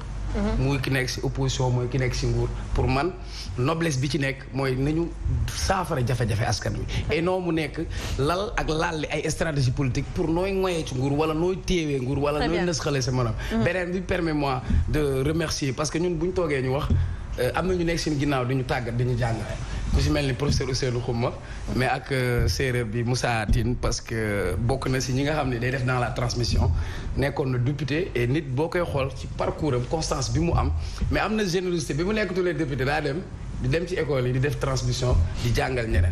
et comme man maa waxoon na nekk candidat à Thiès man maay nekk directeur campagne am. di nuyu aussi sama candidat à Thiès Cheikh Ndoye c'est un jeune. waa xaar local la waaw mais d'accord mais waaw doo ma dégg mais fii Sénégal Omar Faye ni nga amee ay nit Pikine noonu laa amee nit Rufisque waa bàyyi ma rek yoo tam bàyyi ma ne élection maire maa ko wax fii élection candidat jeune am na Thiès Nord sama copain moo fa nekk Cheikh Ndoye maa dem battre ko campagne Moussa Tine ville de Thiès parce que am na profil bi am na xam-xam bi c'est-à-dire moo tax ma doon poser question. lii benn akki mu ngi ci mooy kanam bi la ñuy jël nekkatul boo xamante ne élection boo xam conseil municipal yi ñoom ñooy la ñuy voter directement mais comme suffrage universel direct na nañuy xool le profil et moi continue à le dire on n'a pas besoin de maire on a besoin de managers territoriaux parce qu'un territoire ça se gère aujourd'hui comme une administration comme une entreprise mettez les hommes qu'il faut à la place qu'il faut. Alors man professeur j'ai juste envie nga jàngal dara Cheikh Amar mooy à synthétiser être court clair et concis. Alors professeur 30 secondes. war na laa jàngal loolu équitable ak équité ak moi je l'accepte sur le plateau man la amee yow lay loola neex nga. professeur 30 secondes. waaw nee na man je suis candidat. candidat. mairie Golf Sud. Talla waxal nànk. non je suis candidat. Pape Matar yaa ngi ree bàyyil ma jox la benn règle la gis nga àddina dañ ne sooy commencé dara ñu ne c'est ridicule.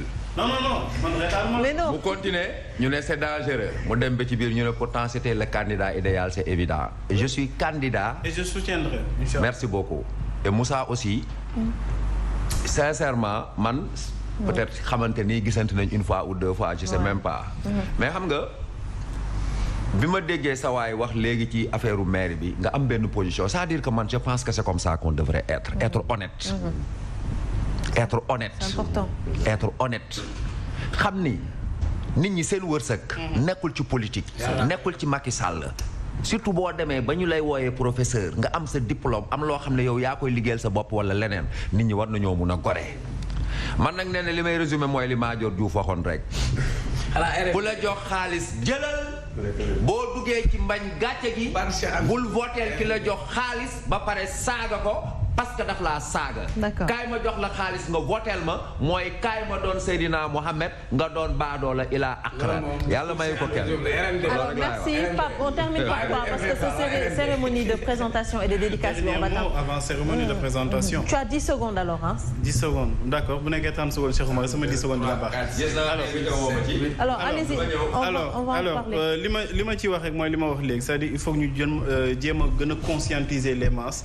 parce que ñoom ñoo yore le véritable pouvoir ñoom ñooy voté ñooñu bu ñu leen xamalee li nga xamante ni mooy li wax parce que tey nee na Aïcha loolu moo tax mënuñu la nax parce que xam nga liy wax donc bu ñu joxee ñeneen ñi aussi même connaissance yi je pense que dinañ def aussi même choix yu baax yi population yi ci loolu rek nañ leen di différencier le reste nag il faut que ñu jéem a xool compétence yi di leen valoriser di xool aussi surtout boo nekkee ci télé nee na ngay wax te yàlla rek tax xam nga ngay wax loo xamante ni yow leer na li ngay wax nii jegewul fenn du réalité alors que ay nit ñi ngi lay toog di la déglu gis ni ñi ngi dund au quotidien réalité bi ngay toog parce que da nga bëgg wax lu la neex di wax du n'importe quoi à Kër Massar ngay wax lu la neex te tegul fenn les gens le vivent mii foofu mii feneen ak feneen du situation bu singulière na nit ñi di am nañ ragal yàlla daal ci seen kàddu yi nga xamante dañ koy am leneen li nag di inviter les Sénégalais ci sama cérémonie de dédicace. On termine par ça nañu bàyyi. maa ngi siy di kii bàyyi ma invité waale kii rek professeur. Moussa prof de Cheikh Omar. professeur yaa ngi nii. di ko invité ak di invité waale aussi Sénégalais ci sama cérémonie de dédicace bi nga xamante ne de mon 5e livre. 5e livre du 2 du 3 5. alors 5 ans c'est assez clair. D'accord. Voilà le 5 juin incha allah au siège de l'Harmattan. di ñaan yàlla ñu dem ci bismillah rahmaani rahiim jóge ci alhamdulilah rabbil alors professeur di nga intervenir yow ak Oumar Faye jàngul ay nee na Aïcha yow nga turbulent ak professeur Tine aussi. man boo ma joxee sa livre bu ma taxawee bu ma intervenir dama lay critiquer de jàngkat laa de. alors jox ma ko. on garde toujours le meilleur pour la fin di bàyyi nag suñu invité mu adresser un message quand même déjà di nga prononcé wu par rapport ak sa candidature à la mairie de Thiès. donc adresser un message à la classe politique à l'opposition mais également aux populations. Non, je commence par vous adresser un message à vous. Vraiment, je suis très content. Quand je vous vois de la télé, c'est que je ne savais pas. Je vois ce qui fait le charme de votre émission.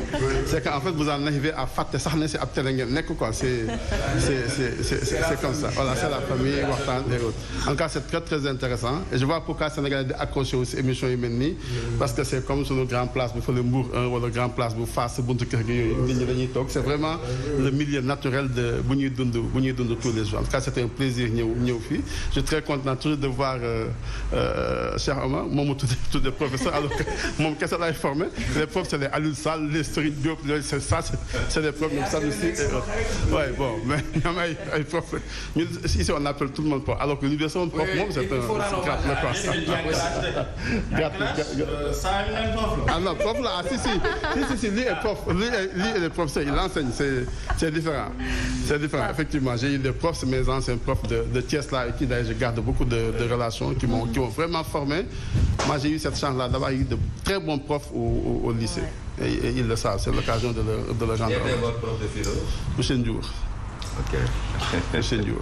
Et quand je suis allé au Thiès, je suis allé le philo au lycée. Mais qu'est-ce qui motive votre candidature à Thiès? Alors, non, je viendrai à ça. Ancien compagnon, il y a un Def qu'est-ce qui motive ce candidature? Aussi. Alors, c'est une question. Bon, écoutez, ça veut dire qu'en fait, en politique, comme je disais tout à l'heure, moi j'ai toujours donné en politique. J'ai donné. Quand avant c'était mes jeunes frères qui étaient au follet de après c'était Tala Silla qui était là-bas aussi, je ne voulais pas gêner. Beaucoup de fois j'ai toujours dit ça ne m'intéresse pas Dieu l'aime. Moi je suis né sur l'avenue Léopold Senghor à Thiès. Je connais bien l'histoire de Thiès. Quand je rentre à Thiès, je sais que li nga doon wax tout à l'heure, on peut refaire cette ville-là. C'est-à-dire dañ koy jox perspective, dañ koy jox de vocation day am identité malheureusement nos villes amuñu identité. C'est ça que je dis je vais à Thiès avec un programme de Thiès ville verte. Thiès c'est déjà une ville verte. garab yi mu non c'est autre chose. lu am Thiès rek ngay wax. non c'est-à-dire une ville verte c'est une économie verte c'est des emplois verts c'est beaucoup de choses en même temps. Et c'est un produit de l'Inframonde de Lyon 3 j'y étais il y a 10 à 15 ans. C'est effectivement des choses aujourd'hui qu'il est possible de faire. C'est vrai mais gis nga temps yi ay nit yi nga parce que ngir quand je suis allé à Thiès ma fekk Place de France ñu def ko parking ay oto taxaw fa ci biir Place de France bi j'ai eu un choc personnellement parce que fa laa màggee fa laa juddoo ci koñ boobu laa màggee fa laa doon foye man donc il faut que ñu delluwaat dëkk bi jox ko perspective jox ko dund. Thiès boo taxawee Thiès nga xool entrée Thiès bi de Thiès Town à fële allée bu mel noonu amul feneen ci biir Sénégal il est possible d'en faire une très belle ville une ville d'artistes une ville verte une ville avec des emplois verts avec une dynamique verte amener les populations de Thiès à prendre en charge ñoom ci seen bopp seen dëkk et je pense que c'est possible je n'ai fait que ça loolu rek laa jàng loolu laa jàng je n'ai pas le droit aujourd'hui li ma dem glaner en termes d'expérience ci wàllu ville wàllu intercommunalité dem jàng fenn accompagner même ay rédaction ay textes ak yooyu xam aujourd'hui législation bi ni mu évoluer en matière d'emprunt en matière de trucs avoir été au côté justement de Khalifa Sall à Dakar pour transformer vraiment cette ville aujourd'hui tout ce que l'État du Sénégal est en train de faire aujourd'hui au niveau national c'est les programmes de Khalifa Sall. Les volontaires ASP c'est les volontaires de la ville de Dakar le lait à l'école tey distribution de lait c'était les aides yu ñu doon joxe à la ville ñu def ko ay bourses familiales tey ñëppay pavé ku ne ci ne damay désencombrer tout ça c'est justement ça aujourd'hui on est en train même di dem di wuti xaalis sur le marché financier c'était le projet Gates effectivement de Dakar et ça c'est des jeunes Khalifa quand il est arrivé à la ville il a fait confiance à des jeunes Babacar Thiaïba Doudou Seck Assi et autres et qui ont porté en fait une nouvelle façon de faire les villes. Si moi j'ai pu faire ça ici et feneen jàng lii ak leneen je pense que aujourd'hui je dois à ma ville Thiès le fait que me renoncer pendant toutes ces années-là il est normal aujourd'hui que ma dem impliqué wu parce que j'adore cette ville-là je n'ai jamais accepté ñu boole ma on m'a demandé ici à Dakar nekk maire de commune d'arrondissement ou de me présenter j'ai dit non moi je suis Thiessois parce que je le suis dans le cœur je suis Thiessois dans le sang voilà juddoo fa man damay def université première année Thiès laa dëkkoon di jàngi di ñibbisi parce que j'adore cette ville-là fa laa xam ñun ñu dëkk dans les régions boo njëkkee ñëw Dakar tu as un choc la promiscuité, choc d'été, etc. Donc moi j'aime cette ville-là, je vais aller justement m'investir dans cette ville-là. Mais au-delà de maintenant man, il y a aujourd'hui gis nga il faut que ñun ñëpp mën a yéen population ñuy déglu il faut que ñu décider ne échéance fii ak 2024 on mène nos derniers combats démocratiques. Parce que je vais vous dire benn affaire. Gis nga tous les pays où les constitutionnalistes se sont connus, c'est des pays sous-développés. Tous les pays. Parce qu'on a toujours des débats sur la Constitution. Est-ce que lii war na am nii est-ce que war nañu def interprétation est-ce que lii alors qu'on sait ce que ça veut dire.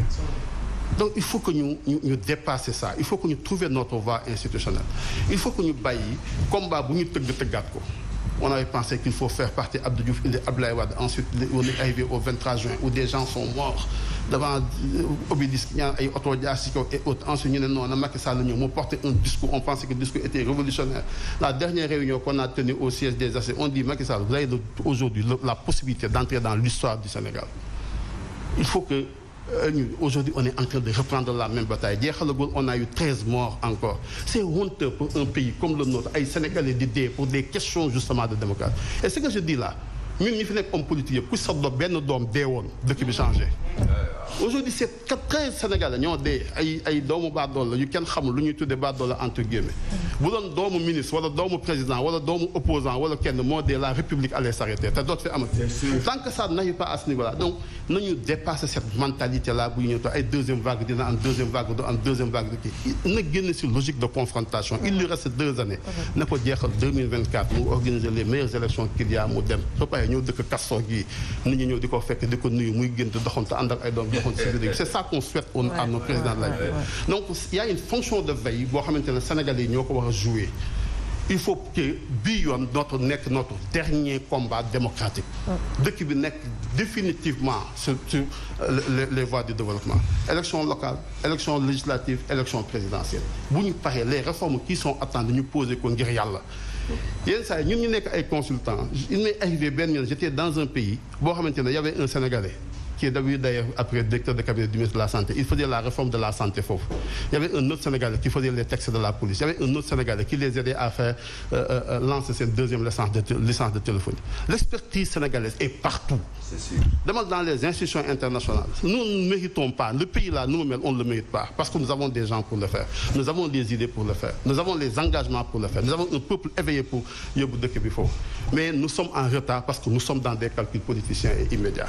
Il faut qu'on arrête ça. Nañu génn suñu xel si loolu. Nañu décider une bonne fois que dëkk bi dañoo bëgg mu nekk exemple partout ci àdduna bi. Et ça, ce n'est que de l'engagement citoyen, ce n'est que de l'engagement patriotique, mais aussi c'est une veille citoyenne. Na Sénégalais yi bàyyi jël seen réew jox ko kenn bàyyee ko ko. Na Sénégalais yi bàyyi aussi benn affaire. Sénégalais yi bañuñu ko sàcc seen xaalis ku ko sàcc mayoo leen si la ñuy bañ. Il faut qu'on arrête aussi cette histoire-là. nit amu fi kenn man tey jii mënuma fee xëy nit ñi xam ma dëkk Thiès doon doomu baadoola doomu kële ma xëy si ma bëgg a séddale ay milliards ci biir dëkk bi ce n'est pas possible. Il faut quand même qu'on arrête aussi ces choses-là et ça c'est la veille citoyenne moo koy indi. C'est vrai alors merci beaucoup. di la remercier bu baax a baax d'avoir répondu à notre invitation en tout cas li nga fi jot a wax am na solo on en prend note di la jaajëfal bu baax a baax alors Mame Sidy le temps que si on peut avoir rek bu fekkee mën nañu amaat invitation wu Pape Mactar Diallo di remercier en même temps Cheikh Mbaye au 77 214 04 13 muy Cheikh Mbaye bu Luxembourg oui. Un Sénégalais qui me fait signe je remercie tous depuis Matam il me dit je sais même pas quand même en tout cas remercier na leen yéen ñëpp. En tout cas ñu ngi koy jaajëfal ñu tamit ci topp bi mu ànd ak ñun ci justement Ndoumbelane alors Pape Mac waaw gis nañ sa fête yi. Alors Mame Sidy si je peux avoir l'invitation c'est bien parce que Pape Mactar Diallo mu ngi leen di invité justement à la cérémonie de présentation dédicace du livre Les Chroniques d'un éternel indigné mu nekk samedi 5 juin 2021 à 15h donc invité na ñëpp Omar Faye invité na la yow directement mu nekk également ça sera placé sous la présidence effective de monsieur Bougane Gueye Dany nekk leader du mouvement Gëm Sa Bopp docteur Ahmed Khalifa Niass nekk aussi sous la présidence effective de docteur Ahmed Khalifa Niass professeur de monsieur Abdoul Mbaye ancien premier ministre de monsieur Khalifa Ababacar Sall ancien maire de Dakar nekk également de monsieur Mohamed Doudou Wade maire de Biscuiterie Cheikh Bamba Dièye président de FSDBJ monsieur Déthié Fall président de PRP di wax également président de séance nekk Moundiaye Cissé nekk xaritu Omar Faye Moundiaye Cissé ONG 3D présentation auteur Néné Aïchaba merci à toi de m'avoir choisi présentation de l'ouvrage Doudou Wade Doudou Wade postface nekk Cheikh Mbow mot de l'auteur également professeur yéen ñëpp invité na leen ci invité na waa Ndoumbelane waaw dina jaar tout à l'heure alors di leen jaajëfal chers téléspectateurs donc Pape Mactar vous invite tous merci à toutes et à tous de nous avoir suivis merci encore une fois de votre fidélité bonne suite des programmes à notre compagnie. Le plaisir de suivre votre émission Ndoumbelane avec Homtech Cosmétique. À Ndoumbelane, le lion est mort un certain soir. Gaynde saay na. Doomu golo yi s'accapare des biens de la cité. Le loup politique prend en otage l'agneau du peuple, lanca moomelu askan wi. Le renard, flatteur, griot à ses heures. Thioye Sama Mbayane cherche à prendre le fromage du corbeau, perché sur sa vanité et sur son ignorance. Comme quoi, à Ndoumbelane, ku du nopp matu la jaay. Waaye fii ci Ndoumbelane, l'intelligence de l'hôtelière l'emportera toujours sur la cupidité de Bokilienne.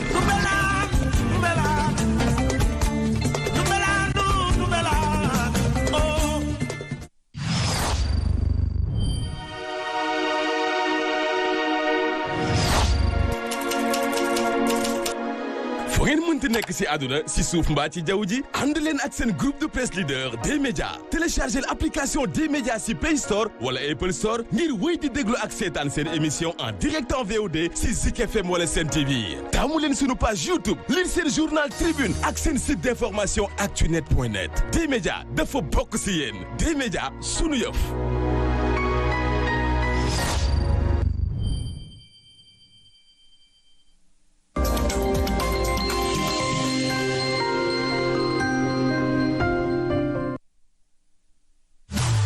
dimanche sur Sen TV. 133e édition. Mon père, quel est en général le sens d'un pèlerinage? Merci pour la question. Le pèlerinage est d'abord une démarche de foi qui s'exprime la plupart du temps par un déplacement géographique d'un lieu donné à un autre. Alors pour nous, au Sénégal, nous avons la chance d'avoir le sanctuaire marial Notre-Dame de la Délivrance de Popenguine. C'est l'origine de cette dévotion. Alors, que peut être justement le sens d'un pèlerinage marial en ce temps de pandémie? Un pèlerinage marial d'abord en général, une invitation de l'Église aux fidèles à aller auprès de la Vierge Marie, notre Mère, pour la prier, pour se confier à elle, pour lui demander son secours. Alors, dans un temps comme ce que nous sommes en train de vivre, le temps de la pandémie de la Covid-19, et dans un temps de pandémie, un pèlerinage marial est une occasion favorable pour supplier la Vierge Marie de soutenir ses enfants dans l'espérance. Samedi, dimanche sur Sen TV. tey dañu ñëw si jinjeer jinjeer nag defe naa ni moom loo si mën a wax du doy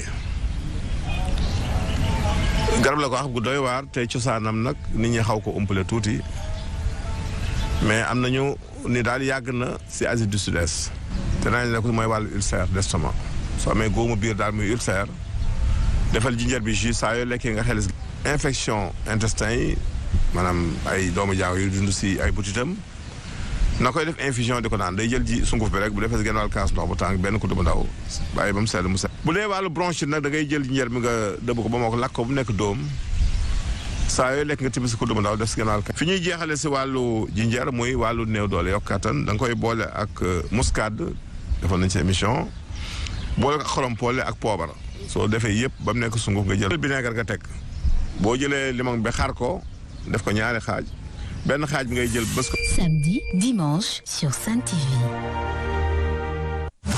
Dimanche sur Sen TV. seen jotaay tey dañ ñu koy seq ak Bokar Niang. Un peuple debout, c'est une loi. ku si jéem a taxaw tsunami politique la day ñëw balaye la. Souleymane Ndéné Ndiaye man je le cite moom moo ma taxaw benn jour ñu taxaw prison centrale devant Aline Diop qui est témoin mu ne moom en tant que premier ministre en étant premier ministre chaque 3 mois le président Ablaye Wade da ko doon aider pour ses activités politiques à hauteur de 250 millions tous les 3 mois te Macky Sall bi muy nekk premier ministre moo ko ëppale woon mais il a utilisé les forces de l'État la puissance de l'État teg ko si woo PDS parti bi ñu ko tegoon sa kaw disparaître nga ànd ak madame Wade ñu dem seeti Karim Wade il était en prison mais ne t'en fais pas maman avant que ñuy dellu pouvoir toutes les feuilles mortes vont tomber lii Karim Wade l'avait prédit en prison lii mu defal Afrique lii mu defal Sénégal wallahi ku dul PDS sax war nga ko njukkal parce que comme ni ko sëñ Sidi Mokhtar Mbacké waxee woon Ablaye li nga def si Sénégal si réew mi ku gumb sax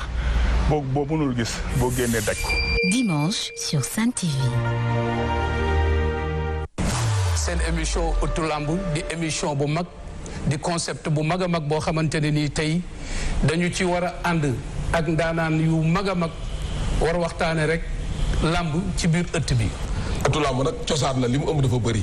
ndax lamb cosaan la. te it xalaat naa ne nit ñi dinañu ko bàyyi xel ndax xam-xam dina fi génn ndax ñi koy présenté ak ñi nga xam ne ñoo ŋànk émission bi ay nitu làmb lañ moment bi ñuy bëgg làmb boo bëggee làmb sax dafa am bët bu ñu lay xool. lu bees lu mel nii tudd ëttu làmb bu Max Margan toogee nii nekk sa consultant ma ñëw assisté leen. di damay rek yokk chiffre waaye lu fu mën a wax rek jàpp naa ne Max mi doon ak man war na ko mën a wax.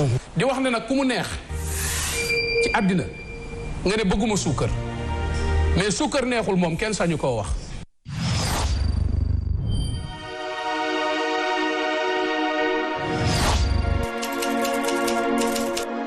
fu ngeen mënti nekk si àdduna si suuf mbaa ci jaww ji ànd leen ak seen groupe de presse leader D-Média téléchargez l'application D-Média si Play Store wala Apple Store ngir wéy di déglu ak seetaan seen émission en direct en VOD si Zik FM wala Sen TV taamu leen sunu page YouTube lire seen journal Tribune ak seen site d'information actunet.net D-Média dafa bokk si yéen D-Média sunu yëf.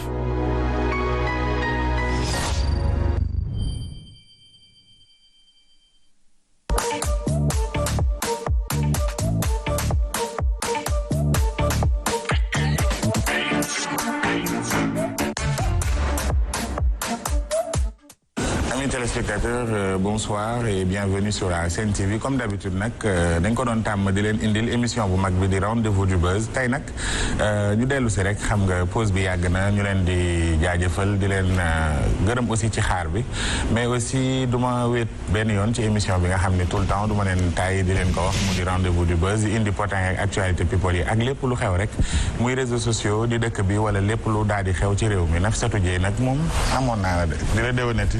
mais bu fekkee déwén bi gi baal ma ah. baal naa la baal yàlla nañu yàlla boole baal ñu fekkee ko ay at yu bari ndax nag wax dafa yombul.